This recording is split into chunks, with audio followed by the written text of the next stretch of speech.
Hello everyone, this is Sunny. Welcome to my YouTube channel. कल ही मैंने एक पोस्ट डाला था अपने इंस्टाग्राम आईडी पर, और उस पोस्ट पे मैंने बताया था कि हम हर हफ्ते 10 क्वेश्चन करेंगे विद रैशनल। बेसिकली ये क्वेश्चंस करवाने का रीज़न ये है कि अब जो हमें पता है कि रिसेंटली हमारा डीएसएसबी और नॉर्सेट 2024 आने वाला है।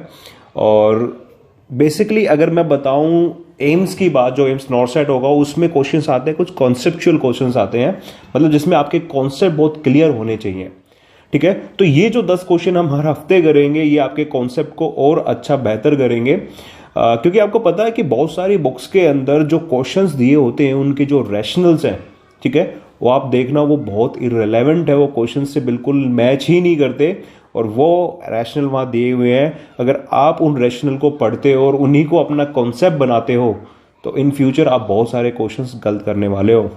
तो उन्हीं कॉन्सेप्ट को और स्ट्रॉन्ग करने के लिए हम ये 10 क्वेश्चन हर हफ्ते करेंगे, और ये जो 10 क्वेश्चंस हैं ये आपके कॉन्सेप्ट को और ज़्यादा स्ट्रॉन्ग बनाएंगे। तो मैं क्या कर रहा हूं, मैं हर हफ्ते मतलब इस पूरे वीक पीरियड के अंदर 10 क्वेश्चंस आपको इंस्टाग्राम आईडी पे दूंगा, जिसका टाइम ड्यूरेशन होगा 24 आवर्स उस क्वेश्चंस को करने का। ठीक है, आप 24 घंटे के अंदर उन क्वेश्चंस को करें। ठीक है, और in the last of the week हम क्या करेंगे, उन क्वेश्चंस को उठाएंगे, उनका मैं आपको आंसर बताऊंगा और उनका रैशनल भी आपको उसी टाइम दे दूंगा through my YouTube channel videos. ठीक है, तो स्टार्ट करते हैं। हमारा एक जैसा कि हमने क्वेश्चंस डाले थे, उस क्वेश्चंस को हम 10 क्वेश्चंस मैंने ले लिए हैं। हम चेक करते हैं कि 10 क्वेश्चंस क्या थे, उनके आंसर क्या थे और रैशनल क्या है।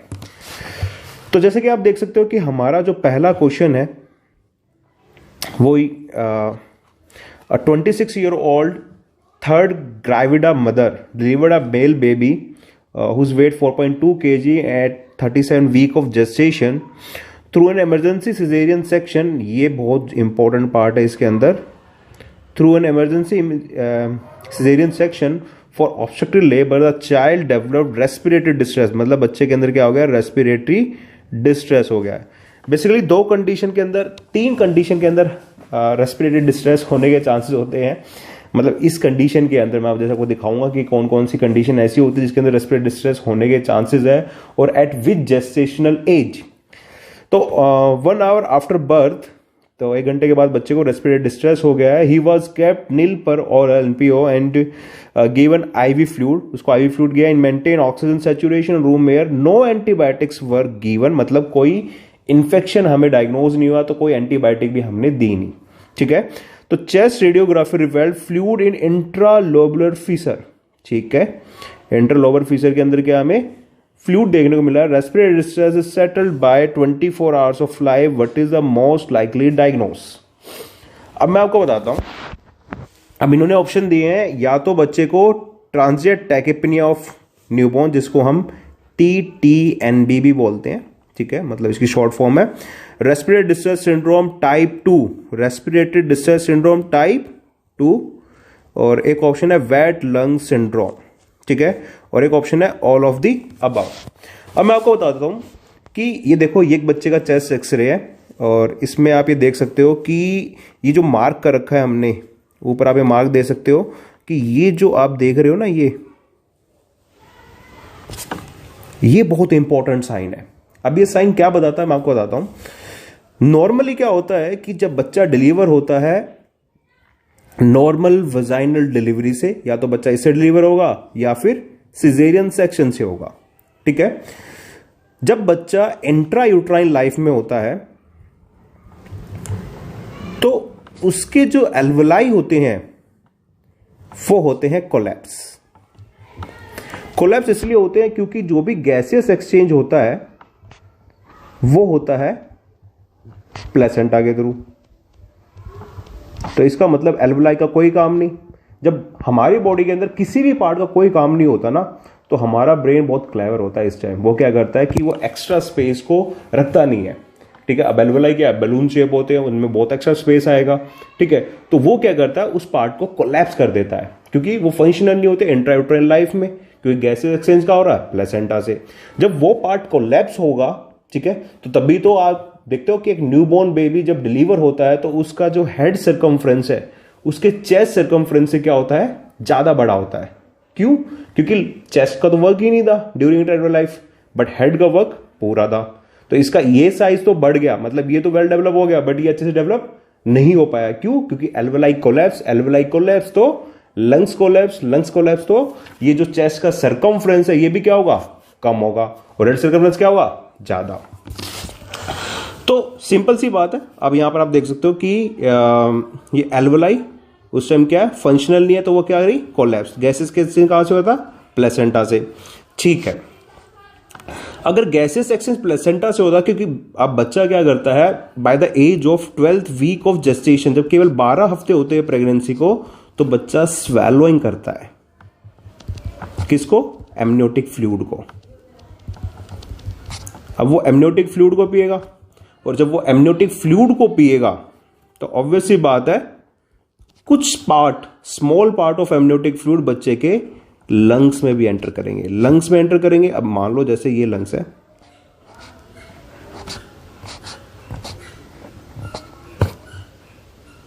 और आगे चलकर ये एल्वेलाई है। अब हमें पता है ये एल्वेलाई तो क्या है? कोलैप्स है, ऐसे है। तो बच्चा जो फ्लूइड जाएगा थोड़ा बहुत कहां जाएगा? थोड़ा बहुत इस इंटरलोबुलर स्पेस पे जाएगा, बट आगे नहीं जा पाएगा, क्योंकि एल्वेलाई क्या है? कोलैप्स है। अब जो वो इन स्पेस में जाएगा, अब जैसे ही बच्चा डिलीवर होगा, जैसे ही बच्चा डिलीवर होगा, और डिलीवरी भी कैसे? स्ट्रेसफुल कंडीशन में। जब बच्चा स्ट्रेसफुल कंडीशन से डिलीवर होगा तो ये जो हमारा लोबुलर फ्लूइड है ये एब्जॉर्ब हो जाता है हमारी इस मिकोजल लेयर से ऑफ द रेस्पिरेटरी ट्रैक। मतलब इसकी जो ये वॉल है ये क्या करते हैं? इस फ्लूइड को एब्जॉर्ब कर लेती है। कब? जब बच्चा स्ट्रेसफुल कंडीशन से डिलीवर होता है। और स्ट्रेसफुल कंडीशन में बच्चा एक ही पार्ट से डिलीवर हो सकता है, that is normal vaginal delivery, क्योंकि सीजेरियन सेक्शन के अंदर वो डिलीवर नहीं हो पाता, मतलब स्ट्रेसफुल कंडीशन से नहीं हो पाता। हमने क्या किया? इंसिजन दिया लोअर सेक्शन पर और बच्चे को निकाल लिया। ठीक है, बच्चे को स्ट्रेसफुल कंडीशन में गया ही नहीं, बट नॉर्मल वजाइनल डिलीवरी के अंदर, एनवीडी के अंदर बच्चा स्ट्रेसफुल इवेंट से क्रॉस होता है। तो स्ट्रेसफुल इवेंट से क्रॉस होगा तो ये सेल्स एक्टिवेट होंगे और क्या करेंगे? इस इंट्रालोबुलर फ्लूइड को एब्जॉर्ब कर लेंगे, और एब्जॉर्ब होने के बाद अब इसमें कोई फ्लूइड बचेगा नहीं, फ्लूइड बचेगा नहीं तो ये ट्रैक क्या हो जाएगा? क्लियर।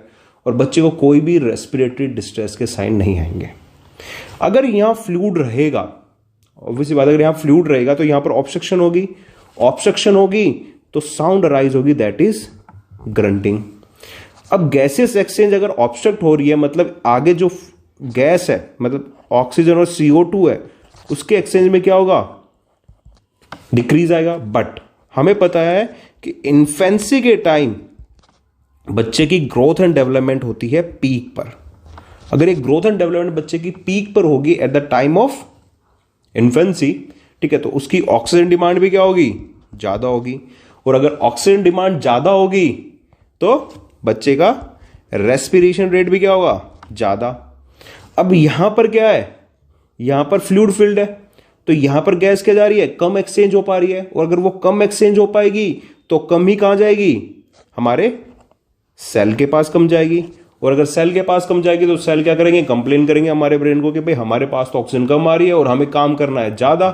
ठीक है, तो ब्रेन क्या करेगा? स्टिमुलेट करेगा हमारे रेस्पिरेटरी सेंटर को और रेस्पिरेशन रेट को और बढ़ा देगा। ओके, अब ये चीज जो है हमें ये बताती है कि जब ऐसी कोई ऑब्स्ट्रक्शन होती है तो उसकी वजह से कुछ रेस्पिरेटरी डिस्ट्रेस के साइन आते हैं। अब वो रेस्पिरेटरी डिस्ट्रेस के साइन क्या? क्योंकि इसके अंदर उन्होंने ये नहीं दे रखा कि रेस्पिरेटरी डिस्ट्रेस के ये साइन को उनको दिखाई दिए हैं, उन्होंने बस ये लिखा बोला है कि इसके अंदर रेस्पिरेटरी डिस्ट्रेस बच्चे को हो गया है। अब रेस्पिरेटरी डिस्ट्रेस के क्या क्या फीचर्स होते हैं वो मैं आपको बता देता हूं कि जब भी किसी बच्चे को रेस्पिरेटरी डिस्ट्रेस होता है तो उसके अंदर बेसिकली हमें देखने को मिलता है ग्रंटिंग, जो कि मैंने आपको ऑलरेडी बता दिया है कि इस ऑब्स्ट्रक्शन की वजह से क्या हुआ? ग्रंटिंग देखने को मिल रहा है। ठीक है, सेकंड, इंक्रीज रेस्पिरेशन रेट, मतलब टैकिपनिया। अब जैसे कि मैंने आपको बताया कि सेल की डिमांड ज्यादा बढ़ गई तो RRB ज्यादा हो गया।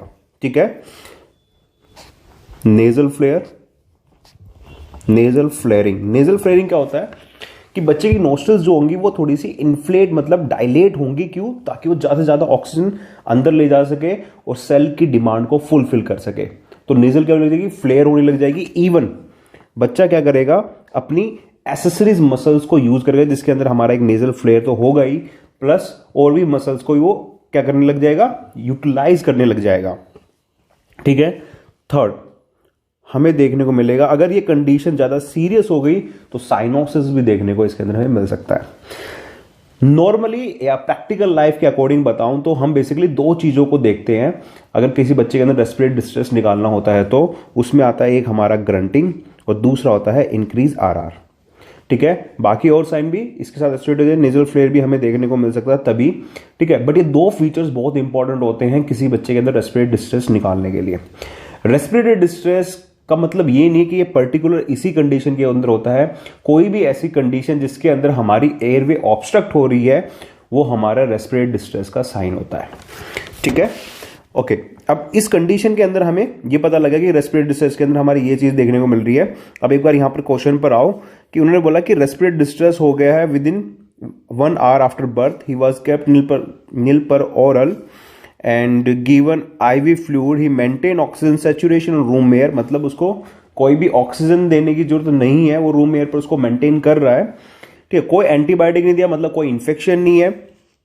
और chest radiography reveals fluid intralobular fissure. अब ये बहुत इंपॉर्टेंट पॉइंट है कि कैसे ये इंपॉर्टेंट है।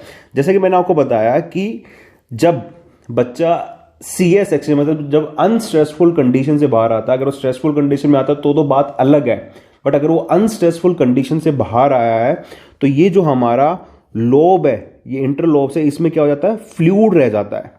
अब फ्लूइड रहेगा तो इसका मतलब ऑब्स्ट्रक्शन। अगर ऑब्स्ट्रक्शन होगी तो उसकी वजह से हमें क्या देखने को मिलेंगे? रेस्पिरेटरी डिस्ट्रेस के साइन, जैसे कि grunting, increase RR, nasal flaring और cyanosis in severe condition, not initially नहीं देखने को मिलेगा।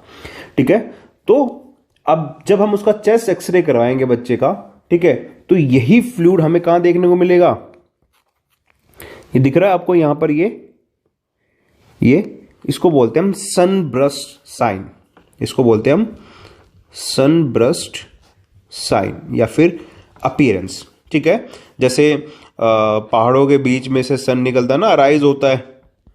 ठीक है। सेम वैसा ही सनब्रस्ट अपीयरेंस दिखाई दे रही है। क्यों? क्योंकि ये जो आपको व्हाइट अपीयरेंस दिखाई दे रही है ये है आपका इंट्रालोबुलर फ्लूइड। ठीक है। और इस कंडीशन को हम बोलते हैं TTNB, transient tachypnoea in newborn baby. इसी को एक और नाम से जानते हैं क्योंकि इसके अंदर क्या हुआ है? Respiratory distress.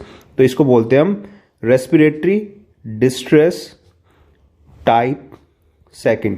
और जो टाइप 1 होता है वो अलग होता है, that is hyaline membrane disease या फिर रेस्पिरेटरी डिस्ट्रेस सिंड्रोम। ठीक है। उसके बारे में बात करेंगे बट आगे करेंगे। वो बेसिकली देखने को मिलता है हमें प्री टर्म बेबी के अंदर। और यहां बात किसकी चल रही है? टर्म बेबी की, है ना। ये देखो 4.2 kg एट 36 वीक्स, मतलब टर्म बेबी की बात चल रही है। और टर्म बेबी के अंदर मोस्ट कॉमन जो देखने को मिलता है वो देखने को मिलता है TTNB। इसी को हम क्या बोलते हैं? Respiratory distress syndrome type 2। याद रखना, टाइप 2 बोलते हैं। और वेट लंग सिंड्रोम इसलिए बोलते हैं क्योंकि इंट्रालोबुलर फेस में क्या बच गया? फ्लूइड बढ़ जाता है, तो इसलिए इसको वेट लंग सिंड्रोम भी बोलते हैं। तो इसका आंसर आ गया ऑल ऑफ अबव। ठीक है। तो अपनी नेक्स्ट क्वेश्चन की तरफ चलते हैं। अब नेक्स्ट क्वेश्चन है, which of the following is the best route of drug administration in newborn baby during neonatal distress. Neonatal distress के टाइम कौन सा बेस्ट रूट होता है ड्रग एडमिनिस्ट्रेशन का? मैं आपको बता देता हूं कि जो सबसे बेस्ट रूट होता है इनिशियली, ठीक है, वो होता है हमारा अम्बलाइकल वेन। ठीक है। अगर हमने कैनुलाइजेशन कर दिया तो umbilical when is the best root. तो हमारा ये इसका आंसर जाएगा, फर्स्ट प्रायोरिटी हमारा ये होगा। ठीक है। अगर यहां पर अम्बलाइकल वेन नहीं होती, ठीक है, और अगर हमने बच्चे को इंट्यूबेट कर दिया है, ठीक है, अगर हमने बच्चे को इंट्यूबेट कर दिया है बट कैनुलाइजेशन नहीं की है, तो हमारा आंसर जाएगा इंट्राट्रेकियल, मतलब ET ट्यूब के थ्रू हम क्या करेंगे? हमारा एरिया जो होगा उसको लोड करेंगे और ET ट्यूब से उसको फ्लश कर देंगे डायरेक्टली इन द ट्रैकिया, और वहां से वो एब्जॉर्ब हो जाएगा और हार्ट रेट बढ़ा देगा नियोनेटल डिस्ट्रेशन के टाइम पर। ठीक है। तो फर्स्ट प्रायोरिटी ये, अगर बच्चा इंट्यूबेट है और कैनुलाइजेशन नहीं है तो इंट्राट्रेकियल, अगर इंट्यूबेट भी है कैनुलाइजेशन भी है, ठीक है, तब भी हमारा अम्बिलिकल वेन ही आंसर जाएगा फर्स्ट प्रायोरिटी। अगर कैनुलाइजेशन नहीं है और इंट्यूबेट है तो इंट्राट्रेकियल के थ्रू जाएगा, और अगर कैनुलाइजेशन भी है इंट्यूबेशन भी है तो हमारा कैनुलाइजेशन मतलब umbilical when is the best root for the administration of the drug, ठीक है। तो इसका आंसर हमारा ये आ गया बी ऑप्शन। नेक्स्ट है, a 4-day old newborn baby is having icterus involving sole, approximate bilirubin level is। icterus का मतलब वो बता रहा है कि येलोइश कलरेशन, मतलब वो बता रहा है जॉन्डिस है, ठीक है। बच्चे को जॉन्डिस है, 4 दिन का है, ठीक है। तो बिल्यू और कहां पर देखने को मिल रहा है, सोल पर, मतलब फीट पर, बच्चे के पैरों पर देखने को मिल रहा है, ठीक है। तो जब यहां पर येलोइश कलरेशन आ जाता है तो ये पूछ रहा उस टाइम बिलिरुबिन का लेवल कितना होता है। सिंपल ये क्वेश्चन पूछा है। मैं आपको बता देता हूं कि एक रूल होता है, इसको बोलते हैं हम Cramer rule, modified Cramer rule. Cramer rule ये बताता है कि कोई भी बच्चा जिसके अंदर बिलिरुबिन लेवल बढ़ता है, तो जो बिलिरुबिन बढ़ता है तो स्टार्टिंग से यहां फेस से स्टार्ट होता है बढ़ना, मतलब जैसे उसकी क्वांटिटी बढ़ेगी तो सबसे पहले वो फेस पर अपीयर होगा, फिर उसके बाद फेस से नीचे की तरफ टूवर्ड्स द पेरिफेरल, ठीक है, मतलब वो सेंटर टू पेरिफेरल जाएगा, ठीक है। तो सबसे पहले फेस पर, फेस से फिर जाएगा हमारा नीचे की तरफ और पेरिफेरल साइड, ठीक है। इसका मतलब जैसे जैसे क्वांटिटी बढ़ेगी, जैसे जैसे क्वांटिटी बढ़ेगी तो ये और मतलब और साइड पर देखने को मिलेगा, पहले फेस पर, फिर चेस्ट पर, एब्डोमेन पर, फिर हमारे हाथों की तरफ जाने लग जाएगा, ठीक है। तो सेंट्रल टू पेरिफेरल ये और प्रॉक्सिमल टू पेरिफेरल देखने को मिलता है क्या, हमारा बिलिरुबिन लेवल जैसे जैसे बढ़ता है, मतलब yellowish discoloration of the skin, ठीक है। तो ये क्रैमर रूल अगर आप देखोगे, this is the Cramer rule. तो उन्होंने क्या किया कि फेस को दिया, उन्होंने नंबरिंग डाली 1 1 2 3 4 4 5 5, ठीक है। तो उन्होंने कहा कि जब फेस पर होगा तो मार्क उसको देंगे हम, मतलब बिलिरुबिन का लेवल होगा 5 mg/dl, ठीक है। अब देखो इन्होंने देखा 1 पे 4 to 6, 2 पे 8 to 10, 12 to 14, ये 5 to 18, 15 to 20। मैं आपको बिल्कुल सिंपल तरीके से बताता हूं, ठीक है। इसको याद करना कोई नेसेसरी नहीं है, ठीक है। वो याद भी नहीं रहेगा इवन एग्जाम के टाइम पर, क्योंकि बहुत सारी वैल्यूज हमारे ऑलरेडी हमें याद करनी होती है, ठीक है। एक बिल्कुल सिंपल तरीका बताता हूं। आपने क्या करना है, आपने इतना याद रखना है कि जो 1 नंबर होगा, मैं इसके सामने लिख देता हूं ना, इसके सामने जो 1 नंबर होगा तो उसको देंगे हम 5 mg/dl। अब इसके जो भी आसपास वैल्यू होगी वो आपका आंसर हो जाएगा, ठीक है। अगर 5 है तो 5, ठीक है। अगर पूछता है कि 1 नंबर हम कितने पे देते तो 5 mg/dl, जब उसका बिलिरुबिन लेवल होगा तब। 2 नंबर हम देंगे जब 10 mg/dl बिलिरुबिन लेवल होगा, मतलब जब हमें चेस्ट और अपर एब्डोमेन पे देखने को मिलेगा तो इसका मतलब बिलिरुबिन लेवल कितना होगा, 10 mg/dl, ठीक है। 3 नंबर, अब देखो 3 है ना यहां पर, ये देखो ये 3 है ना, तो इस 3 पर आपने सिंपल क्या करना है, इसको 13 बना देना है। 3 को क्या बना देना है, 13। तो 13 mg/dl जब होगा तो हमें लोअर एब्डोमेन और अप टू नी हमें देखने को मिलेगा क्या, येलोइश कलरेशन का हमें देखने को मिलता है, तो हम उसको बोलेंगे कि इस बच्चे को 13 mg/dl बिलिरुबिन लेवल होगा या फिर उसके आसपास की वैल्यू, ठीक है। नेक्स्ट है 4 पे सिंपल आपने क्या करना है, इस पे भी 1 लगा देना है, तो 4 पे 14 mg/dl, मतलब नी से लेकर हमारे एंकल तक अगर येलोइश कलरेशन आता है तो हम बोलेंगे बच्चे के अंदर 14 mg/dl बिलिरुबिन लेवल है। वही सेम हमारे इसके लिए भी यहां पर 14, ठीक है। अब आ गया पैर, नीचे 5 नंबर, ठीक है। Feet, soles, palm and the soles, ये देखो ये पाम पर और ये सोल्स पर। 5 नंबर पे इस पे हम क्या करेंगे, इस पे भी 1 आगे ऐड कर देंगे तो 15 mg/dl हमारा बिलिरुबिन लेवल होगा।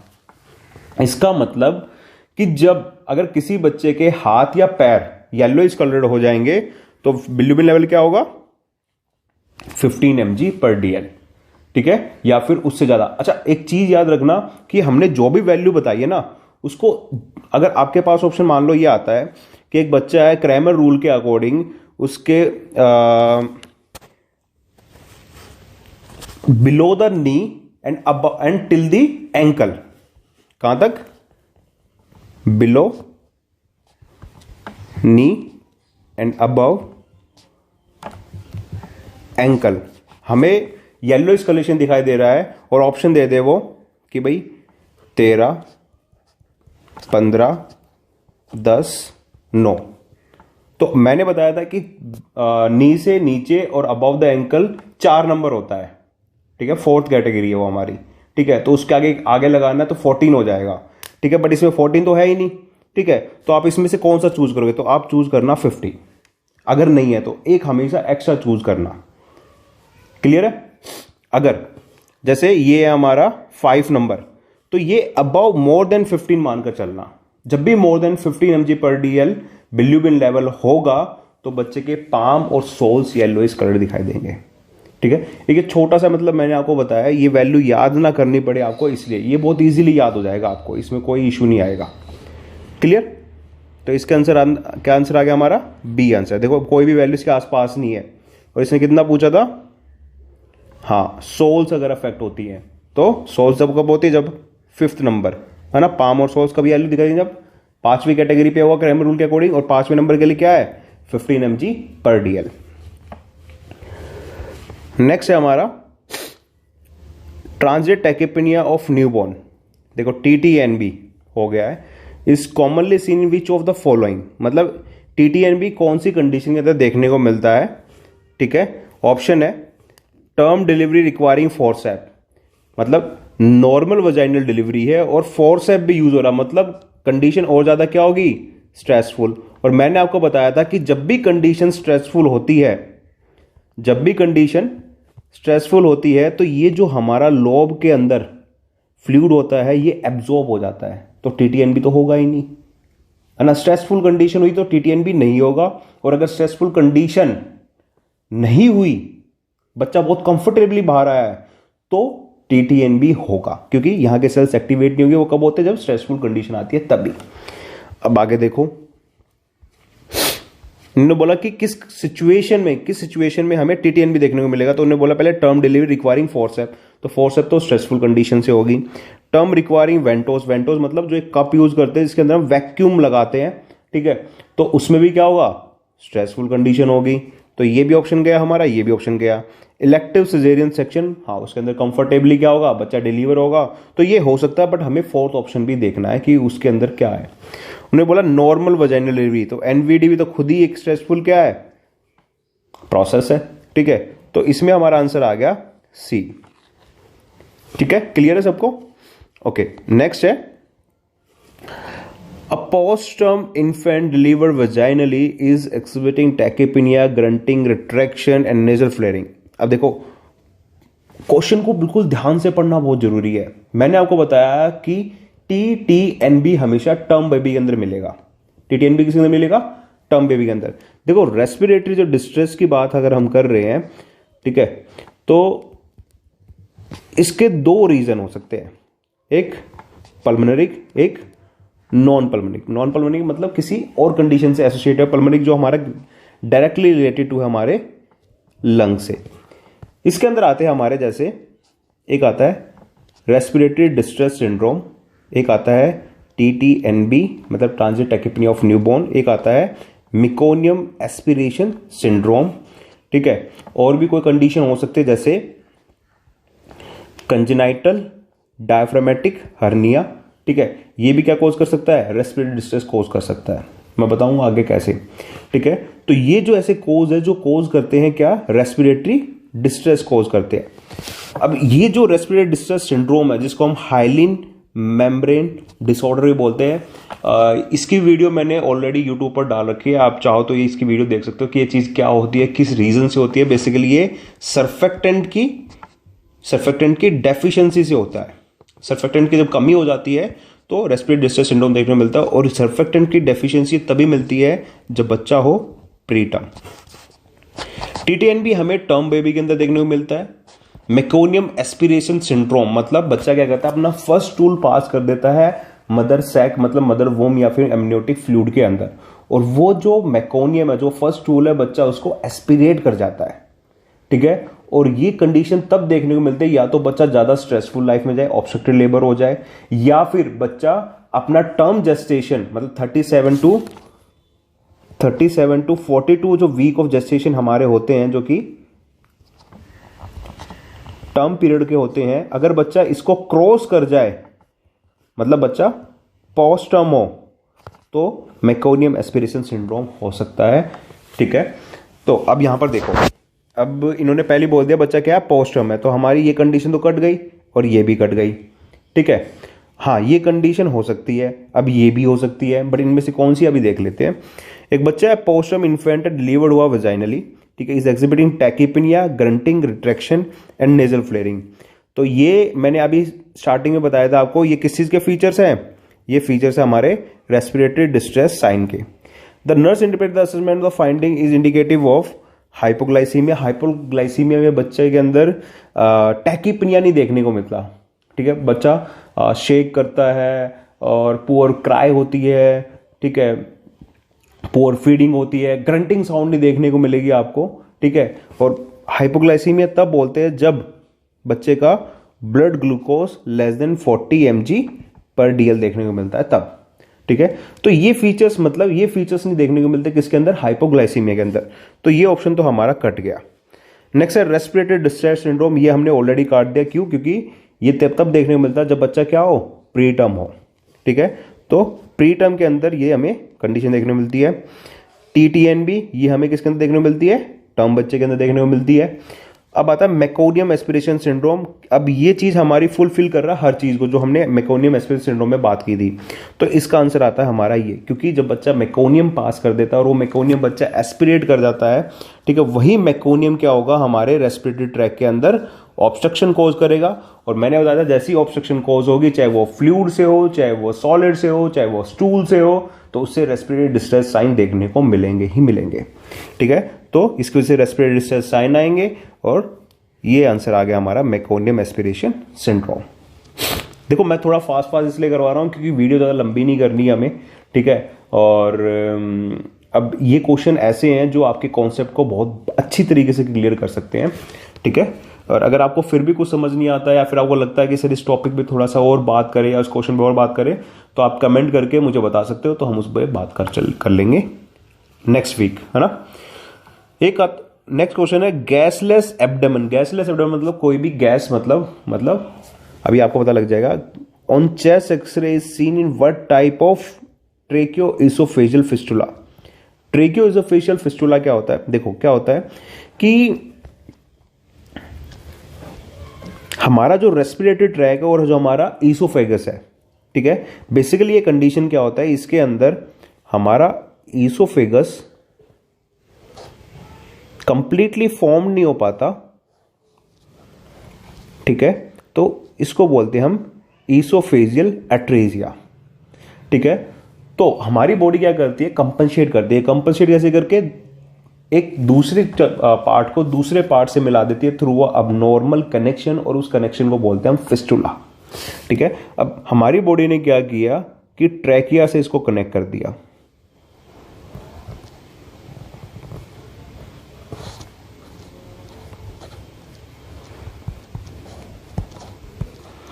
तो ये जो पार्ट बना है इसको बोलेंगे हम फिस्टुला। और ये फिस्टुला किसके बीच में है, ट्रेकिया के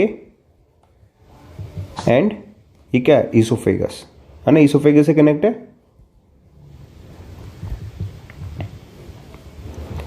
तो इसका पूरा नाम क्या हो गया, ट्रेकियो oesophagus fistula, TEF, EA with TF। ये मतलब ईसोफेजियल एट्रेजिया, मतलब पहले तो क्या था, ये कनेक्शन था नहीं, केवल ये एट्रेजिया था, बट बॉडी ने कंपनसेट किया और इस बीच में क्या कर दिया, कनेक्शन बना दिया, तो EA विद TEF हो गया। अब देखो क्वेश्चन देखो क्या लिखा हुआ है, गैसलेस एब्डोमेन मतलब ये जो स्टमक है इसके अंदर इसके अंदर कोई गैस नहीं आएगी। मतलब कोई गैस का मतलब ये है कि जो बच्चा इंस्पायर कर रहा है एयर, ठीक है। अब देखो यहां देखना, अगर ये यहां पर कनेक्शन है इन दोनों के बीच में, ठीक है, तो बच्चा जो भी चीज इंस्पायर करेगा, बच्चा जब भी इंस्पायर करेगा तो वो एयर यहां भी जाएगी और यहां भी जाएगी, तो उसकी वजह से क्या बनेगी, एब्डोमेन में गैस, और एब्डोमेन धीरे धीरे डिस्टेंडेड होगा। तो वो ये कह रहा है कि गैसलेस एब्डोमेन मतलब ऐसी कोई कंडीशन होगी जिसके अंदर ये एयर इसके अंदर नहीं जा रही है, ठीक है। तो अब देखो उन्होंने ऑप्शन में दिए हैं ट्रेकियोइसोफेजियल फिस्टुला, उन्होंने ऑप्शन दिया आइसोलेटेड टीएफ। आइसोलेटेड टीएफ का मतलब होता है, अगर इसको एक और नाम से बोलूं, ओनली ईए, ओनली ईए। ये देखो ये हमारा ईए, ये आप देख सकते हो टाइप ए को हम बोलते हैं केवल ईए, इसके अंदर ट्रेकियोइसोफेजियल फिस्टुला नहीं होता है, ठीक है। अब देखो ये आगे चलकर हमारा स्टमक, ओके। अब नॉर्मली इस ट्रैकिया और इस इसोफेगस के बीच में कोई कनेक्शन नहीं, कोई फिस्टुला नहीं है, तो इसका मतलब ये है कि इसके अंदर भी एयर नहीं जाएगी, मतलब इसके अंदर भी क्या होगा, गैसलेस होगा, ठीक है। तो चलो ये भी हमारा क्या हो गया, एक ऑप्शन हमने मान लिया कि ये हमारा आंसर हो गया गैसलेस, ठीक है। बाकी ऑप्शन भी देखते हैं। अभी इसके अंदर एक ट्विस्ट है, मैं आपको बताता हूं क्या है। दूसरा ईए विद प्रॉक्सिमल टीईएफ, मतलब ईए है, ठीक है, इसोफेजियल अट्रेजिया है विद प्रॉक्सिमल टीईएफ। अभी देखो ये टाइप भी देखो, इसमें ईए इसोफेजियल अट्रेजिया है विद प्रॉक्सिमल फिस्टुला है। प्रॉक्सिमल फिस्टुला मतलब ऊपर की तरफ कनेक्ट हो गया है, ठीक है। अगर ये ऊपर की तरफ कनेक्ट हो गया है तो नीचे की तरफ जो हमारा स्टमक है, यहां पर कोई भी, यहां पर गैस नहीं जा पाएगी, क्योंकि यहां पर कोई कनेक्शन ही नहीं बना हुआ। कनेक्शन क्या होगा, ऊपर चला गया और ऊपर ही वो चला गया, ठीक है। बच्चा जो भी फीड लेगा वो जगह जाएगा, रेस्पिरेटरी ट्रैक में जाएगा, ठीक है। तो ये भी हमारा क्या होगा, ये गैसलेस होगा, मतलब इसमें भी गैस नहीं जा पाएगी। तो ये भी हमारा आंसर हो गया, ठीक है। नेक्स्ट ऑप्शन है हमारा ईए विद डिस्टल टीएफ। अब ये देखो ईए विद डिस्टल टीएफ, ये ईए विद डिस्टल टीएफ मतलब यहां पर कनेक्ट। अब एयर यहां से कहां जाएगी, हमारे स्टमक में जाएगी, तो ये तो गैसलेस नहीं हुआ एब्डोमेन, इसके अंदर गैस क्या होगी, प्रेजेंट होगी, ठीक है। और दूसरा ऑप्शन है EA with double TF. EA with double TF का मतलब दो फिस्टुला बने हुए हैं। अब ये देखो एक फिस्टुला, एक ये हो गया, एक ये हो गया, ठीक है। तो गैस यहां से कहां जाएगी, नीचे भी जाएगी, और यहां से जो फूड होगा वो भी कहां जाएगा, ट्रैकिया के अंदर जाएगा। इसका मतलब इस स्टमक के अंदर क्या होगी, गैस प्रेजेंट होगी, ठीक है। तो ये आंसर नहीं होगा, क्योंकि हम क्या क्वेश्चन देखा हमने कि गैसलेस होना चाहिए एब्डोमेन, मतलब एब्डोमेन के अंदर ऑक्सीजन नहीं जानी चाहिए, ठीक है। तो ये भी हमारा कट हो गया और ये भी हमारा कट हो गया। अब ऑप्शन में मिल गए दो आंसर, ठीक है। अब देखो दो आंसर मिले, देखो कैसे, देखो ये जो हमारा आइसोलेटेड टीईएफ है, ये जो हमारा आइसोलेटेड टीईएफ है, ठीक है, यहां पर अट्रेजिया मतलब यहां कनेक्शन नहीं है, ठीक है, और कोई फिस्टुला भी नहीं है, ठीक है।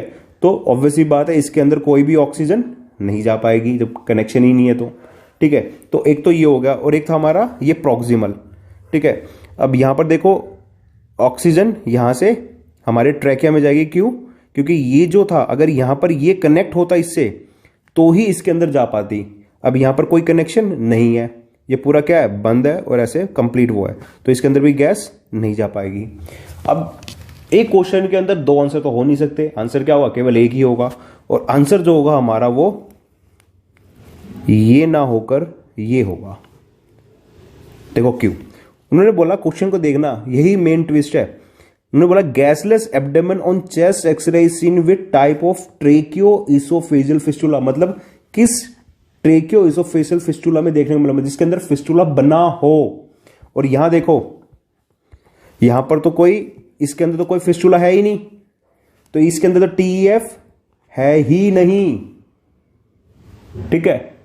आइसोलेटेड टीएफ इसलिए बोलते हैं कि इसके अंदर टीएफ ही नहीं है, आइसोलेट कर दिया, वो हटा दिया, केवल क्या है, इसोफेजियल अट्रेजिया है, इसी को हम क्या बोलते हैं, आइसोलेटेड टीएफ बोलते हैं, क्लियर है? और ये क्या है, इसके अंदर TF है, तो आंसर इसलिए ये चला जाएगा। क्लियर है? तो इसलिए ये आंसर चला गया है। क्वेश्चन ऐसे ही थोड़े घूम फिर कर आते हैं, मतलब देखो आप कितनी भी थ्योरी कर लो, मैं ये मानता हूं जब तक आपको क्वेश्चन क्लियर नहीं होते, ठीक है, जब तक आप क्वेश्चन बार बार नहीं करते तब तक आपको थ्योरी क्लियर नहीं होगी अच्छे से। नेक्स्ट क्वेश्चन देखते हैं। विच of the nurse action is not recommended, मतलब कौन सा काम नहीं करना है while caring of newborn with HIV positive mother. Mother क्या है, HIV पॉजिटिव है, ठीक है, तो उसको कौन सा काम नहीं करना है, ठीक है, while caring his newborn baby.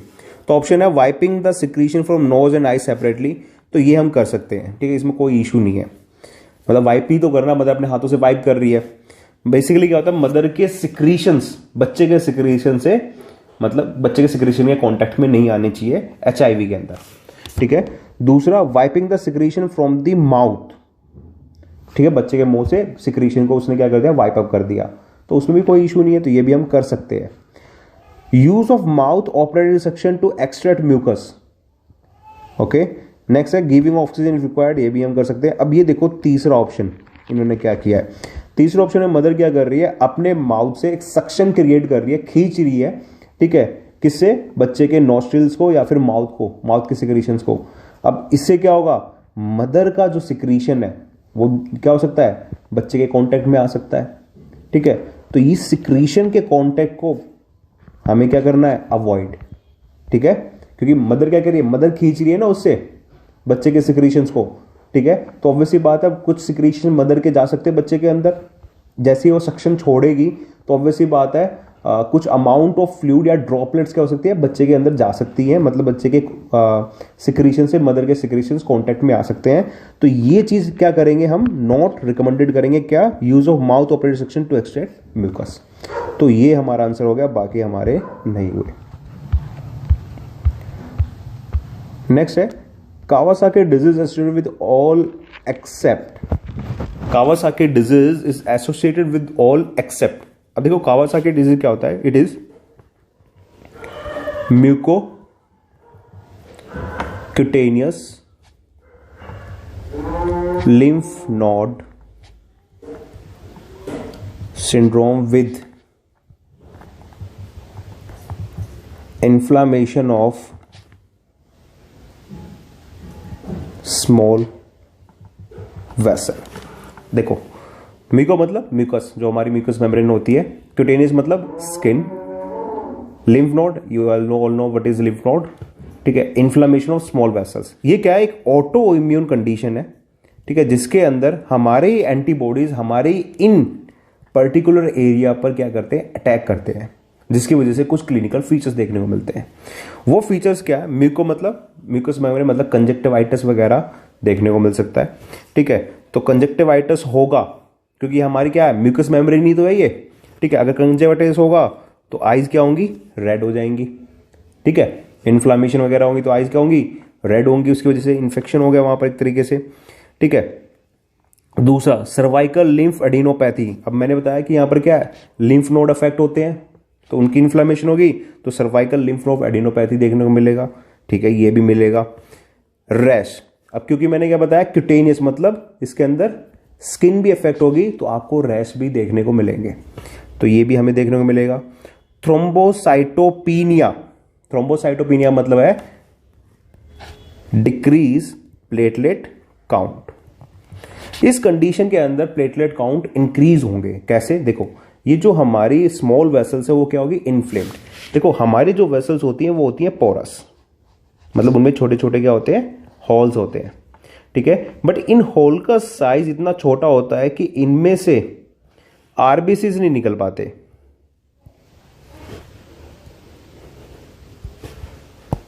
इनके अंदर से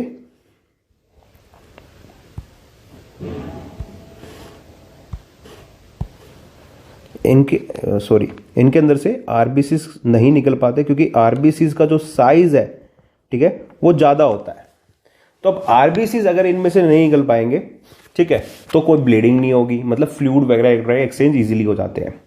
अब मान लो मैंने क्या किया, इस वेसल्स को थोड़ा खींचा, इस वेसल्स को थोड़ा खींचा, अगर मैं इस वेसल्स को थोड़ा खींचूंगा तो इनके पोर के साइज क्या हो जाएंगे, बढ़ जाएंगे, है ना। मान लो आपने क्या किया, एक बलून लिया, बलून में एक छेद किया, और उस बलून को जब आप खींचोगे तो ऑब्वियसली बात है जितना आपने छेद किया उससे बड़ा क्या हो जाएगा, उसमें होल हो जाएगा।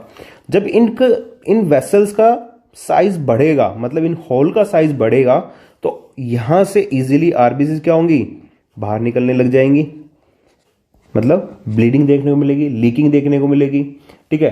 तो आरबीसीज अगर निकलेंगे, मतलब ब्लीडिंग होगी, तो हमारी बॉडी क्या करती है, जब भी बॉडी से कहीं से भी कोई भी ब्लीडिंग होती है तो 3 मैकेनिज्म करती है। 3 मैकेनिज्म क्या, सबसे पहले वो करती है वेजो कंस्ट्रिक्शन, मतलब वेसल्स को कंस्ट्रिक्ट करती है ताकि इन होल का साइज क्या हो जाए, छोटा हो जाए।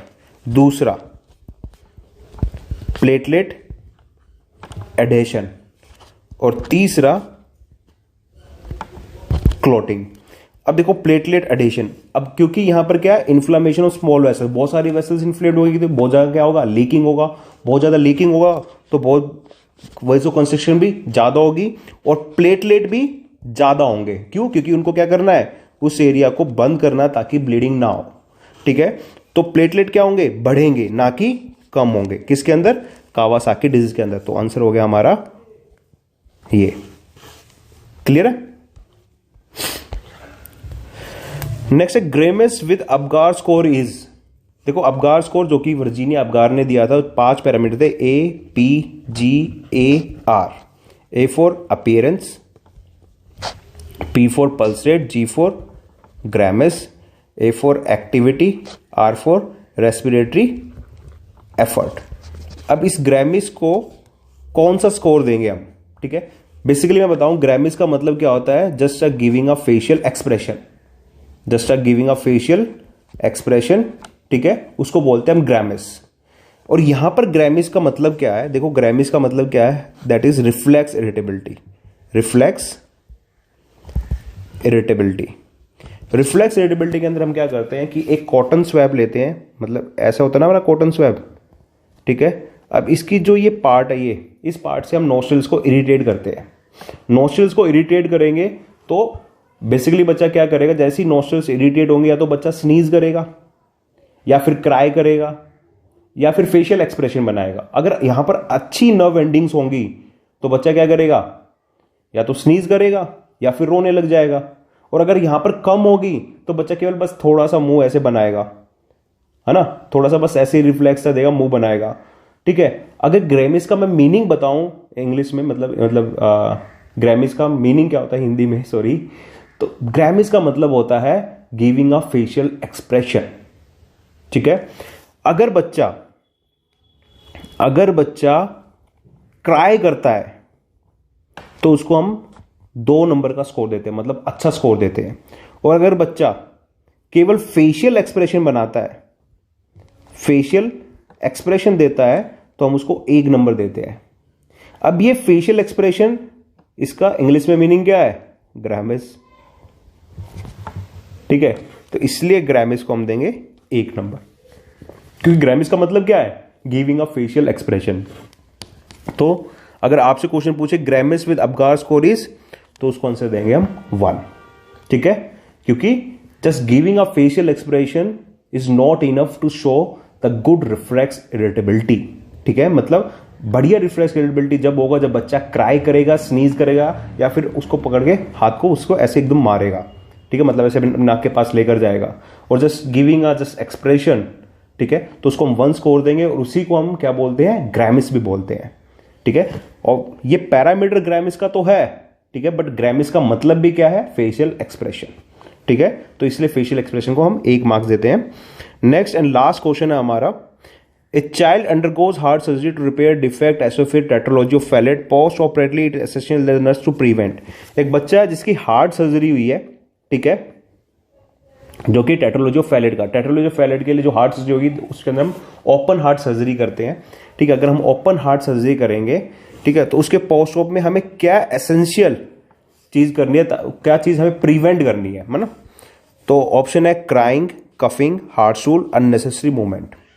अगर एक बच्चा पोस्ट ऑप में हमारे पास आता है जिसकी ओपन हार्ट सर्जरी हुई होगी, तो इसका मतलब उसको जनरल एनेस्थीसिया दिया गया होगा, अब बच्चा क्या है, एनेस्थीसिया के बाद हमारे पास आया है, एनेस्थीसिया के बाद हमारे पास आया था, ऑब्वियस सी बात है उसकी मूवमेंट क्या होगी, ऑलरेडी बहुत कम होगी, क्योंकि वो एनेस्थीसिया के इफेक्ट में है। दूसरा, क्राइम भी क्या करेगा बच्चा, कम ही करेगा। और तीसरा, कफिंग, कफिंग हम क्या करते हैं, इनिशिएट करते हैं, ताकि जो फ्लूइड बच्चे की सिक्रीशंस वगैरह चले गए होंगे रेस्पिरेटरी ट्रैक्ट में, तो कफ रिफ्लेक्स है वो बाहर आ जाते हैं। ठीक है, तो ये हम इनिशिएट करेंगे, ना कि क्या करेंगे, प्रिवेंट करेंगे। ठीक है। तीसरा है हार्ड स्टूल। ये हमारा आंसर जाएगा, क्यों जाएगा मैं आपको बताता हूं। देखो, हार्ड स्टूल से बेसिकली क्या करता है, जब बच्चा स्टूल पास करने की कोशिश करता है तो एक मैन्यूवर देखने को मिलता है जिसको बोलते हैं हम वाल्सवर मैन्यूवर। वाल्सवर मैन्यूवर में क्या होता है कि बच्चा थोरेसिक कैविटी का प्रेशर बढ़ाता है। ठीक है, अब क्या करेगा, जैसे मान लो वो स्टूल पास करने की कोशिश कर रहा है, और हार्ड स्टूल मतलब कॉन्स्टिपेशन है, तो ऑब्वियस बात है एब्डोमेन में क्या होगा, प्रेशर बढ़ेगा। वही प्रेशर क्या करेगा, पुल करेगा किसको, डायफ्राम को। कहां की तरफ, ऊपर की तरफ। और जब डायफ्राम ऊपर की तरफ पुश होगा तो ये थोरेसिक कैविटी केज क्या हो जाएगा, छोटा हो जाएगा। छोटा होगा तो इसका मतलब यहां भी प्रेशर क्या होगा, इंक्रीज होगा। और हमारा हार्ट कहां पर है, हार्ट भी तो यहीं पर ही है ना, तो हार्ट भी यहीं पर है, और इसी की सर्जरी है, इसी पर प्रेशर पड़ेगा, तो उससे क्या हो सकते हैं, स्टिचेस वगैरह ओपन हो सकते हैं, या प्रेशर की वजह से ब्लीडिंग हो सकती है। तो हमें क्या करना है, इस हार्ड स्टूल को प्रिवेंट करना है। दूसरी बात, यही प्रेशर क्या करेगा, एल्वुलाई को कंप्रेस करेगा और ऑक्सीजन की डिमांड को क्या करेगा, और ज्यादा बढ़ाएगा, है ना। अब एल्वुलाई कंप्रेस होंगी तो गैस एक्सचेंज कम होगा, और गैस एक्सचेंज कम होगा तो हार्ट रेट और रेस्पिरेशन रेट भी क्या होंगी, बढ़ेंगी। और वो हमें क्या रखनी है, कम रखनी है, क्योंकि बच्चा अभी पोस्ट ऑप में आया है after a open heart surgery. ठीक है, सो इसका आंसर है हार्ट स्टूल। तो this is all about our 10 question. अब नेक्स्ट वीक मिलेंगे। मैं क्या करूंगा, डेली आपको क्वेश्चन दूंगा, और इन 7 डेज के अंदर हम 10 क्वेश्चन मैं आपको अपनी इंस्टाग्राम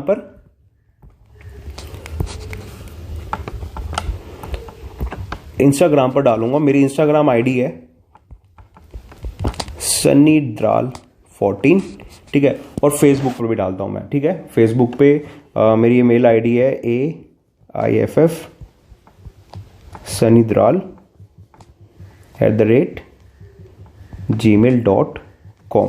अगर आप इंस्टा यूज नहीं करते तो आप फेसबुक यूज करते होंगे, या तो आपको यहां पर क्वेश्चन मिलेंगे या फिर यहां पर भी मिलेंगे। ठीक है, so this is all about today. So thank you for watching, thank you so much, and